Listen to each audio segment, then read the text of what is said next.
in the Bible, it says that Jesus was walking by the Sea of Galilee, and he seen Simon, Peter, and Andrew, his brother. They were casting a net in the sea. They were fishers.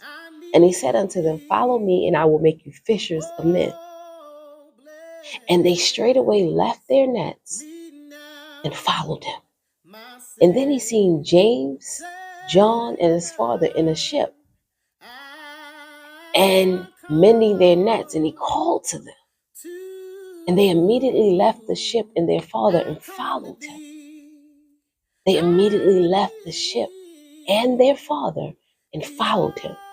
They straightaway left the nets and followed him. What is it that's holding you back? That's keeping you from going deeper into God? That's keeping you from walking into your kingdom assignment? That's keeping you from walking into every door that God has called you to? What is it that's holding you back? What are you willing to let go? Just like these fishermen, they were willing to let go of the very things they valued. They were willing to let go of the people that they loved. They left their father immediately. They didn't ask why. They didn't ask what's the plan. They said, yes, I'll go. And they followed Jesus. What is it that's keeping you in the same place that you have been year after year, week after week? What is it that's keeping you there? Because there's something that you have to let go, that you have been valuing so much more than God, in order for you to walk into your divine purpose. They were willing to let go of their nets. They were willing to let go of what's familiar to them.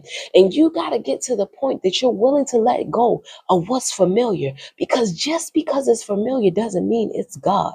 Just because it's familiar doesn't mean it's a good thing. I know that friend is familiar to you, but God told you to let him go, so you got to let him go.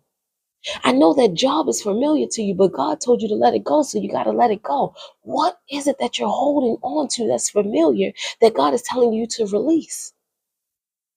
Because yes, they cared about their nets. Yes, they cared about their father, but they cared about their purpose, their kingdom purpose more. They cared about following what Jesus said more. And you got to be willing to sacrifice. That's what they did. They sacrificed to follow Jesus. What are you willing to sacrifice to follow Jesus? Are you willing to sacrifice that spouse? Are you willing to sacrifice that house? Are you willing to sacrifice whatever it is that God is telling you to remove? Are you willing to sacrifice that habit?